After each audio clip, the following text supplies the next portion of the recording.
tirando a felicidade de cada um, aqueles nossos irmãos que estão nos hospitais, naqueles leitos, o corpo técnico, né, que precisa também de muita depressão, muita energia, aqueles que estão passando por algum momento, por essa chuva. Então, essa nossa fé, com certeza, possa chegar a cada um desses irmãos que necessitou. Sendo assim, Pai misericordioso, escutar a nossa fé. Pai nosso que estás no céu, santificado seja o vosso nome. Venha a nós o vosso reino, seja feita a vossa vontade, assim na terra como no céu. O pão nosso de cada dia nos dai hoje, perdoai as nossas ofensas, assim como nós perdoamos a quem nos tem ofendido. Mas não deixeis, Senhor, cair em más tentações, mas livrai, Senhor, de todos os males, que assim seja. Mais uma vez, em teu nome, Manuel Francisco da Luz, que a Espiritualidade está sempre conosco, nós damos por aberto mais uma reunião pública na noite de hoje, que assim seja. À vontade, meus irmãos. Obrigado. Boa noite a todos. Que possamos adentrar no psiquismo de Jesus e usufruir de tudo de bom que a espiritualidade permeia nesse ambiente, para que possamos obter os medicamentos que precisamos para o nosso dia a dia e para a nossa encarnação.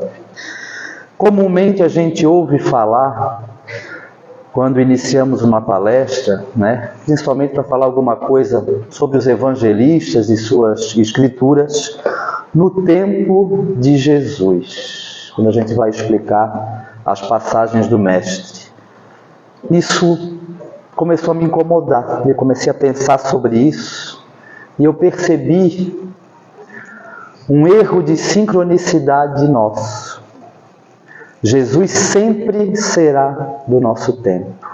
Nós é que muitas vezes não ajustamos o fuso horário para galgar com Ele a nossa caminhada. Então tudo que o Mestre falou impregnou esse mundo, e o nosso subconsciente, estejamos encarnados ou não naquela época, e está dentro de nós dormitando, como semente que aguarda o nosso bom senso, o nosso livre-arbítrio, essa sincronicidade com o Mestre, esse aceite de convite para então despertarmos para o Cristo.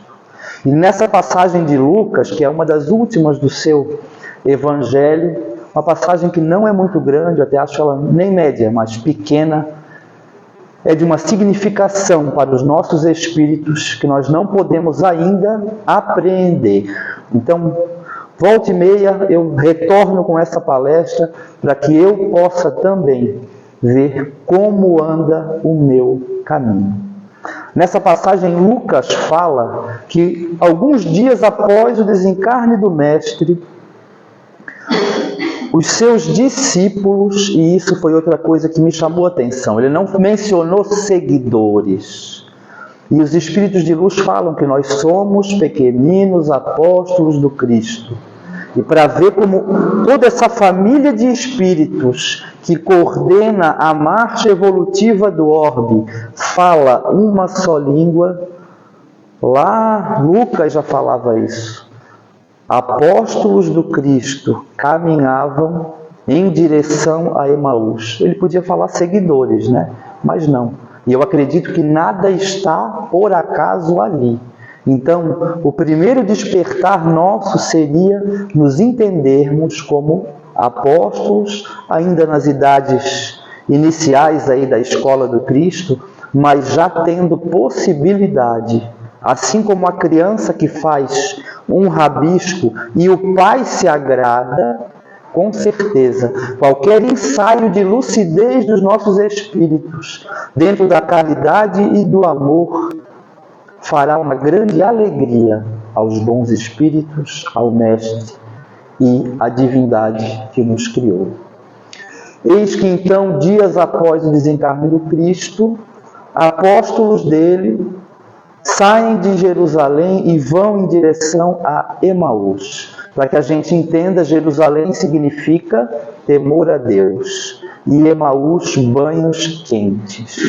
Daí a gente já tem algumas coisas também a pensar. Não mencionam todos, mas mencionam dois. Um fala um nome, que é Cleófas ou Cleopas, como queiram, né? E o outro não é mencionado. Eles vinham conversando em direção a Emaús, distando mais ou menos 11 quilômetros de Jerusalém, sob a partida do Mestre. Que eles tinham toda a esperança, que depositaram que ele seria o Messias, o homem mencionado nas Escrituras, que ele ia ser muito amado pelos homens e por Deus, porque fez muitos milagres, grandiosos milagres, e eles tinham dentro de si uma certa decepção do que aconteceu, porque eles depositaram ali todas as esperanças, né? A gente diz as fichas, né? E se sentiram abandonados, decepcionados. E isso faz-nos parar para pensar no poder do Verbo.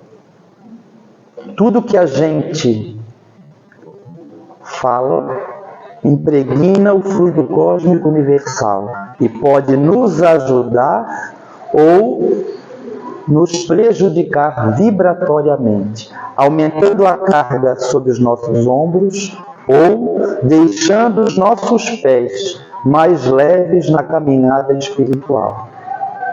Eis que no meio do caminho dessa jornada, mais um se une a eles. E esse que se une a eles pergunta: o que vocês estão falando? Eles dizem: mas como? Você é a única pessoa de Jerusalém que não sabe que Jesus morreu. Esse Messias, esse profeta, esse grande profeta, que como o judaísmo era a região que comandava na época, então eram profetas, não eram médiuns, né? Então esse grande profeta havia falecido, você não sabe disso, tal. Começaram a conversar e esse ser que se juntou a ele, mais esse seguidor na caminhada, estão a falar: mas espera aí, refletiram tudo que ele tinha que passar pelas Escrituras e foi conversando com uma destreza e com uma maestria incrível sobre aquelas Escrituras e sobre a passagem de Jesus até o seu desencarne. Chegou uma hora que ele disse: olha, eu tenho que me separar de vocês, né, e seguir outro rumo. E eles disseram: não, você pode não conhecer a estrada, mas tem muitos ladrões por aqui, não é uma estrada segura. Junte-se a nós à noite, né? E de manhã você parte assim com o sol nascer. E ele aceitou o convite. O que acontece, meus irmãos? Na correria ou no torvelinho do dia a dia, a gente não tem a dimensão de quantos espíritos amigos, encarnados e desencarnados, se chegam para nós, estendendo as mãos, falando uma palavra amiga ou dando um olhar, um sorriso, para tentar nos incitar, nos incentivar a seguirmos adiante. Mesmo com as nossas dores, com as nossas agruras, com tudo aquilo que a gente escolheu e pediu para que a gente melhorasse, porque a gente não pousa aonde não escolheu, né? A gente não recebe aquilo que pede, a gente recebe aquilo que a gente merece para crescer, né? Lá nas Escrituras tem, né? O pai sabe a diferença entre um pão e uma serpente. E geralmente a gente pede a serpente que vai nos picar. E ele não dá o que a gente quer, ele dá o pão que a gente precisa para nos alimentar na jornada, para que a gente tenha força e entendimento para um dia identificar o que é pão e o que é serpente. Mas nessa noite eles foram dividir aquele bocadinho de comida que tinham, e esse viajou, se juntou a Cleófas e o seu amigo, pegou o pão, partiu, deu graças e dividiu para eles. Nesse momento, tamanha a vibração, tamanha a doutrina que eles tiveram, elevando a vibração deles, eles puderam vislumbrar que quem caminhava ao lado deles o tempo inteiro era o próprio Mestre.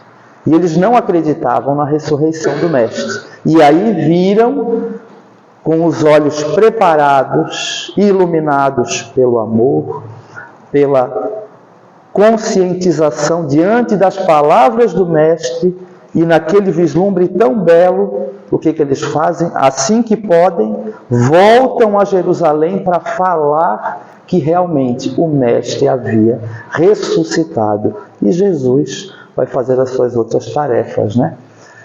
O que a gente pode depreender disso, meus irmãos? Hoje a gente tem ao alcance das mãos um GPS que nos conduz aonde quer que queiramos ir. Às vezes ele dá umas desnorteadas, né? Mas normalmente ele é muito preciso, né? Tendo as anteninhas ali, ele funciona que é uma beleza. Eu lembro de um amigo meu que entrou na Unimed lá, que é um serviço que essa cooperativa médica fornece, de outro estado, ele não conhecia nada aqui, e ele pegava pela lista telefônica, pelos mapas, e ia para fazer medicação ou curativo nos pacientes domiciliares da Unimed, né? E hoje, essa facilidade toda. Então, não faz tanto tempo assim.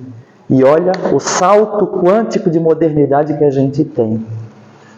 Será que a gente está usando esse turbilhão de tecnologia para ajustar o nosso GPS com relação à nossa caminhada em direção ao Cristo? Estamos no caminho certo? Principalmente, meus irmãos, no caminho mental. Depois do Evangelho de Jesus, o que mais se estuda na espiritualidade é o pensamento, porque é ele que alimenta o espírito, e assim como o coração físico, ele não para enquanto a vida espiritual, ou seja, a eternidade.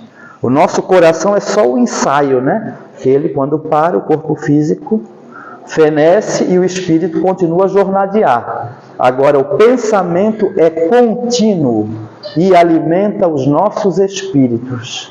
Então, será que o nosso GPS mental está certinho com o Cristo? Estamos olhando o que escolhemos, as nossas companhias. E outra coisa que essa passagem nos entrega é reconhecer as pessoas, as escolhas, os ambientes pela vibração. E é uma coisa que todos nós podemos fazer isso. Não precisa ser Chico, Divaldo, nada disso.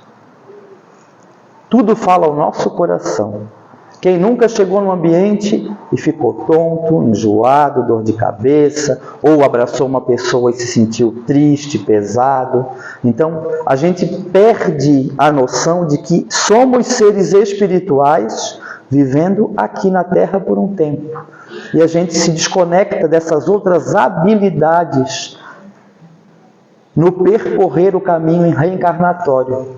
E a gente tem o quê? Vamos viver sim, aqui encarnados, comemorar, sermos felizes, mas não esquecendo que somos espíritos eternos. E continuar tentando usar o que o nosso espírito permite quando estamos encarnados. Porque lá ninguém vê pelos olhos, né? A gente vê com o espírito. A gente ouve, né? Nas minhas tentativas de não ver espírito e fechar o olho, sempre fui frustrado, né? Porque não adianta fechar o olho, né? A visão é espiritual. O espírito respira por si, né? Se alimenta por inteiro. Por quê? Porque somos integrais. Não tem cabeça, tronco e membros, né? É o espírito. Então, quando a gente está nessa passagem física, tão breve, mas tão breve, nas nossas diversas existências, que a gente continue a exercitar o ser espiritual que somos, né? Não é o meu espírito, sou eu o espírito. Eu estou aqui, não posso falar na segunda nem na terceira, né? Sou eu. Tinha um professor de psicologia que dizia: vamos relaxar o corpo e a mente, né?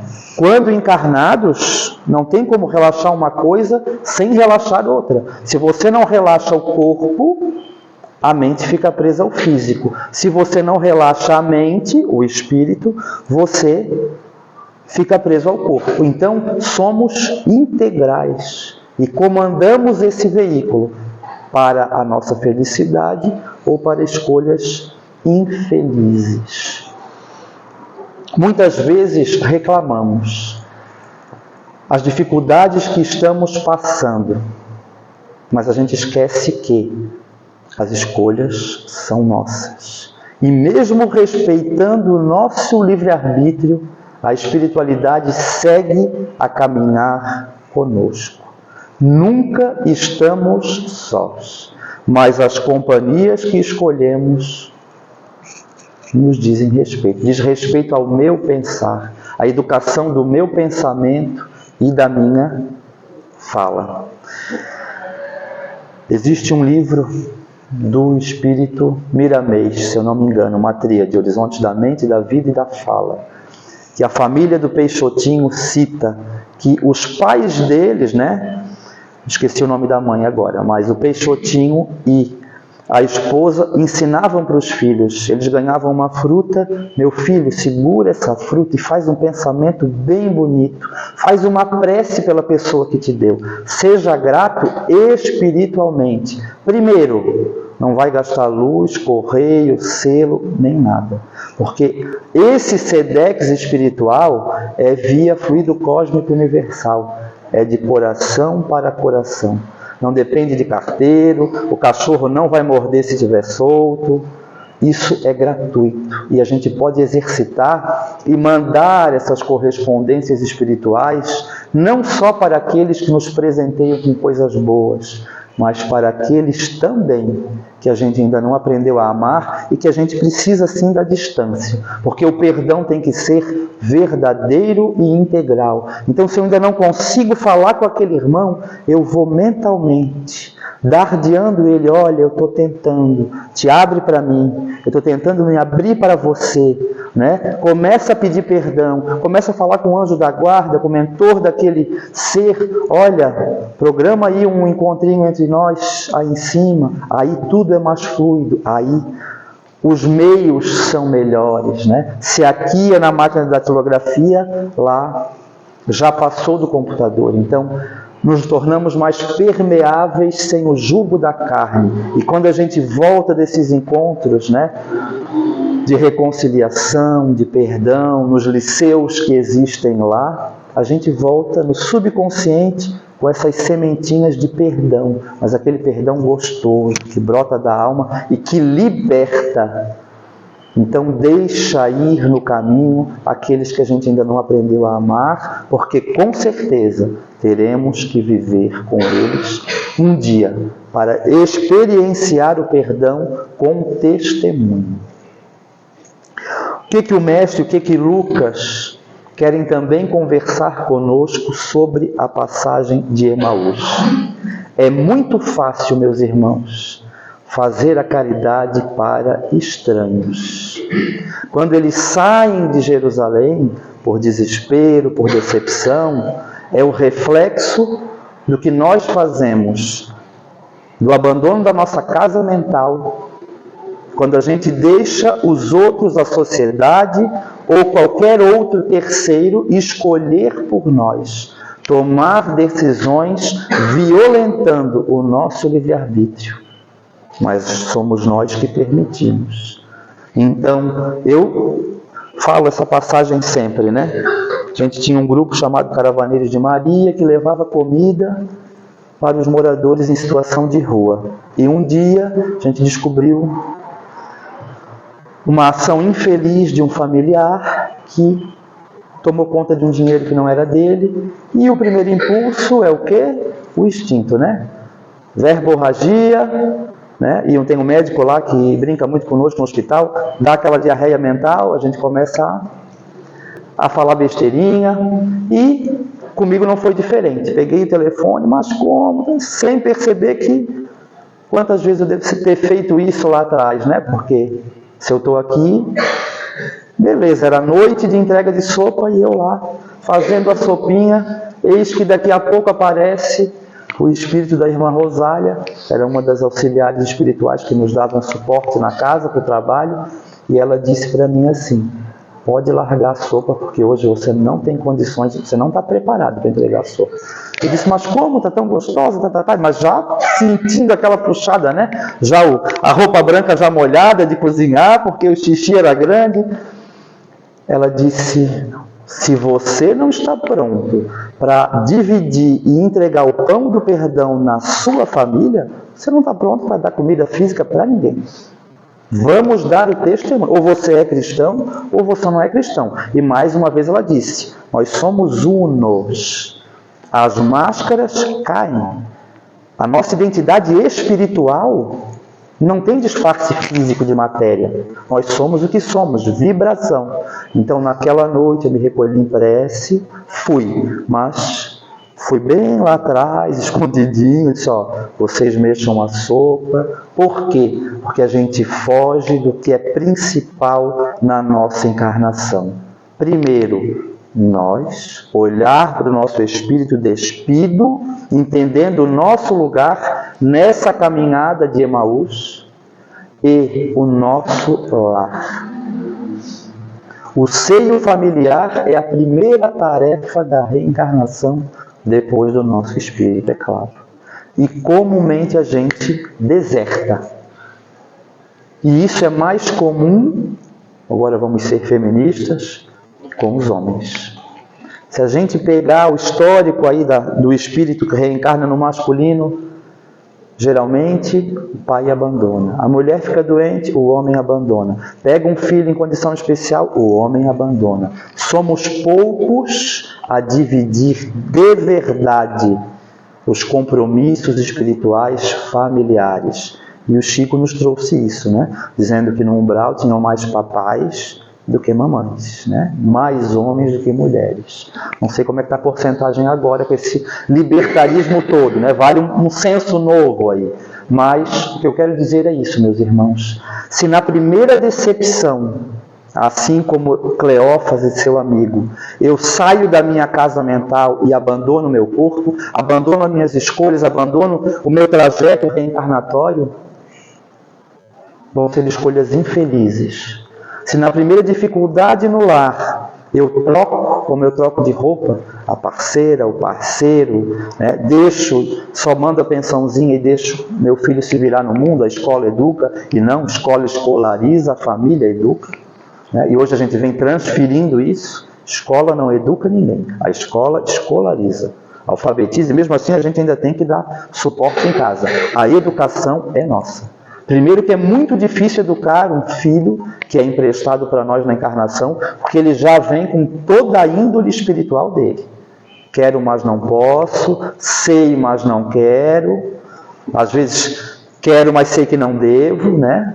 E na adolescência isso evidencia muito, né? Fecham alguns ciclos reencarnatórios e o espírito entra na confusão do que é essência espiritual e qual é a situação social em que ele se encontra. Então há um debate, além dos hormônios, tudo é uno na criação divina. Além dos hormônios físicos, a adolescência é turbulenta por causa disso. Há um embate do espírito com o que ele trouxe, com o que a sociedade, a família, a igreja, do momento, tem como correto, como ético e como moral. Então, meus irmãos, volta e meia cometemos suicídio de nossas missões. A gente vai, não, deixa para a próxima. É muito fácil falar, né? Deixa para a próxima. Não, meus irmãos. Não saiamos de Jerusalém. Lá é o nosso lugar. A nossa Jerusalém é o nosso espírito, a nossa família, o nosso trabalho, o nosso bairro, a casa espírita. Outra coisa que a gente tem aprendido com os espíritos lúcidos, Chico recebeu isso de Emmanuel. Emmanuel falou para o Chico, se algum dia eu sair da risca de Kardec e de Jesus, fique com Kardec e com Jesus. E o próprio mestre sempre se referia a quem? Ao Pai. Ao amor. A fé é tua que te curou. Não fui eu que operei milagres. Você permitiu vibratoriamente que eu adentrasse em seu espírito, o seu merecimento, a sua fé e a bondade do Criador permitiram aquelas coisas. Então, o que acontece? A gente que faz atendimento fraterno conversa bastante com muita gente. E vê que as pessoas, quando chegam numa casa espírita, projetam na primeira pessoa que se identifica. O presidente da casa, o cara do fraterno, o moço que faz a prece, o palestrante, né? Ou o professor que dá o curso do PBDE, ou outro qualquer. Não, meus irmãos. A gente tem que projetar naqueles que não conseguem mais falhar. Nos espelhemos no Mestre, nas palavras dele e na obra do Criador. A natureza está aí. Nos espelhemos nisso. Porque sempre que a gente se espelhar em alguém tão falho quanto nós, a gente vai acabar botando culpa na doutrina. E a doutrina não tem nada a ver com isso. Não é verdade? Ah, porque está acontecendo. Não, não tem nada a ver com a doutrina. Quem leva a doutrina somos nós. Então, se tem alguma coisa dissoante, vamos rever os homens e não o conteúdo. E mesmo assim, além da doutrina, superior a ela, as palavras do Cristo. Porque o Cristo não era espírita. O Cristo era da religião universal, que é o amor e a caridade. Coisa que a gente ainda não dimensiona. A gente ensaia, a gente tenta. Então, nesse jornadear espiritual, primeiro, agora, nesse momento, na nossa encarnação e na nossa jornada eterna evolutiva, não fujamos do que é essencial, porque ainda não estamos preparados para grandes missões. Viemos sim para resolver as pequeninas coisas, para ir nos fortificando. E quando a gente pensar que está abandonado, a gente tem que lembrar dessa passagem. Quantas vezes forem necessário, o Cristo está do meu lado. Eu posso muitas vezes estar imerso, André Luiz, lá na sua passagem mental, psíquica no umbral, a mãe dele, espírito dos altiplanos celestes, vinha, visitava, irradiava, mas ele não se abria.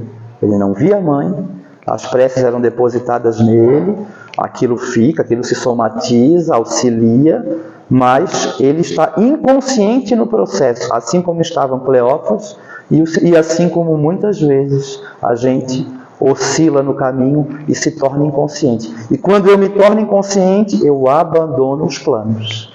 Eu abandono o exercício do livre-arbítrio e permito que a boiada me empurre para escolhas infelizes. Se aquilo não me faz mais bem, eu tenho um amigo que trabalha lá no Núcleo Espírita Nosso Lar. E ele bebe de final de semana, né? E ele disse, Augusto, um colega de trabalho, tem bebido, mas não tem me feito bem. Eu disse, tem alguém te obrigando, tem alguém botando um funil aí, não faz bem, acabou. Somos discípulos do Cristo 24 horas por dia. A mediunidade, ela é plena de todos nós. A gente se permeia e se impressiona vibratoriamente sempre, acordados, dormindo. Então, se não está mais te fazendo bem, meu amigo, não é nem teu corpo, é o teu espírito falando contigo. Acabou. Fazer lanche à noite. Até uma certa idade a gente faz, chega uma hora que não vai mais. Não é verdade? Então a gente tem que começar a ouvir. O nosso espírito não grita, o nosso espírito sussurra. E ele vem sussurrando, sussurrando sobre a nossa saúde física, sobre a nossa saúde mental, sobre a nossa fé e recentraliza a rota do GPS. Recentraliza a rota do GPS. Ele vem pedindo, mas ele fala devagarinho. O que Emmanuel diz? A gente não pode violentar consciências. O Cristo podia chegar luminoso no caminho de Emaús, eles iam cair aos pés do Mestre e não ia ficar lição nenhuma. Assim como a gente fala do fenômeno mediúnico, por que não tem mais sessão aberta? Não precisa disso. O fenômeno não convence ninguém. O que convence é o despertar quando a gente enxerga o Cristo como nosso espírito, vibratoriamente e não visualmente. Meus irmãos, por mais escandaloso que pareça o mundo, hoje, nunca o Mestre esteve tão perto de nós. Existem milhares de espíritos, meus irmãos, reencarnando silenciosamente, espíritos de luz, lá da Renascença, da época das luzes, que vão levar a marcha regeneradora à frente. O mal é escandaloso, o bem é silencioso, perene e ele contagia. Uma pessoa que adquira lucidez carrega outras centenas, porque a educação pelo exemplo que a gente fala em casa, né? Seu filho vai fazer o que você faz, não o que você fala. E isso com a espiritualidade é a mesma coisa. Quando lá a irmã Dulce pede na feira para aquele feirante, quem viu o filme, uma esmolinha, um dinheirinho para os meus pobres, ele cospe na mão dela, ela disse, isso é para mim, meu filho, agora eu quero um dinheirinho para os meus pobres. Isso é uma grande agressão espiritual. Porque o cara vai despertar um dia para aquela cena e aquela cuspida que pode ser insignificante para ele, vai ser a mesma coisa que beber um copo de ácido. Porque ele vai se conscientizar do que ele fez. Então, meus irmãos, o mundo sim está melhorando. Os bons exemplos não veiculam na mídia. Existem muitos espíritos anônimos fazendo muitos gestos belos, silenciosos, sem a cauda do pavão aberta. Jesus sim está de mãos dadas conosco a caminhar desde a nossa formação. Para isso, que abramos o nosso coração, que estendamos a nossa mão a tantas mãos amigas, físicas e espirituais, que nos ofertam auxílio iluminador à nossa caminhada, fazendo com que ela se torne mais leve, mais branda, e possamos sim enxergar a face do Mestre no rosto de cada um dos nossos irmãos, porque é aí que Ele está. Quando eu aprendo a amar o outro, a exercitar a caridade pura, o amor desinteressado, eu vou começando a galgar no apostolado cristão, me entregando ao serviço caritativo que chama e ensurdece os ouvidos dos bons espíritos. O clamor pelo amor. Uma coisa extremamente barata, não, meus irmãos? Porque o amor não tem pertencimento. O amor nem é do Criador. O amor é essa energia fluida que nos unirá perpetuamente, nos iluminará e fará com que as nossas consciências se elevem para a verdadeira tarefa espiritual. Não existe nada que os espíritos façam mais, meus irmãos, do que cuidar de outros espíritos. Estamos aqui, na existência eterna, não só na carnal, para cuidarmos uns dos outros, não uns da vida dos outros, né? Então, meus irmãos, nos auxiliemos, facilitemos a caminhada. Se eu ver uma pedra no caminho, eu vou tirar, porque eu sei que o próximo pode tropeçar. Eu moro numa cidade rural e eu carrego uma pequena motosserra no meu carro. Por quê? Porque fisicamente, volta e meia cai uma árvore. Se eu posso fazer, eu não vou esperar ligar para a prefeitura. Eu sou um cidadão e eu posso fazer também. Então, se eu posso fazer o físico, eu posso pegar aquela pedra que está no sapato do meu irmão, que às vezes ele não consegue se abaixar, e eu posso dar licença, meu irmão. Jesus não beijou os pés dos apóstolos, lá na missa do lava-pés, dizendo da humildade e do servir. Sempre que eu me coloco à disposição do Cristo, a oferta de caridade bate às portas do meu coração. Então, cuidemos, meus irmãos, desses pequeninos que o Cristo coloca a bater na nossa porta, porque é Ele quem bate.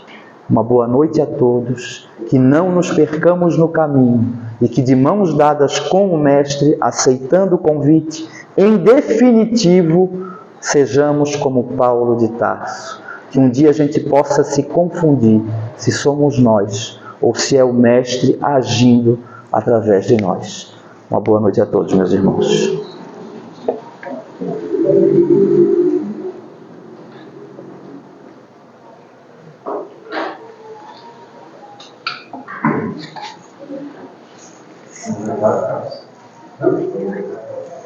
Só a construção, né? De casal, assim. Não, pode ver depois. Bom, pessoal, a gente está na fase final da nossa construção, né? A gente está ampliando lá para trás, né? Logo a gente já vai estar, em setembro, a gente já vai estar com um novo. E agora é a fase que a gente gasta mais, né? Então, os acabamentos estão mais caros. Quem puder ajudar, a gente tem um pixzinho ali que pode se fazer direto no banco, né? E está ajudando nas obras aqui da nossa casa.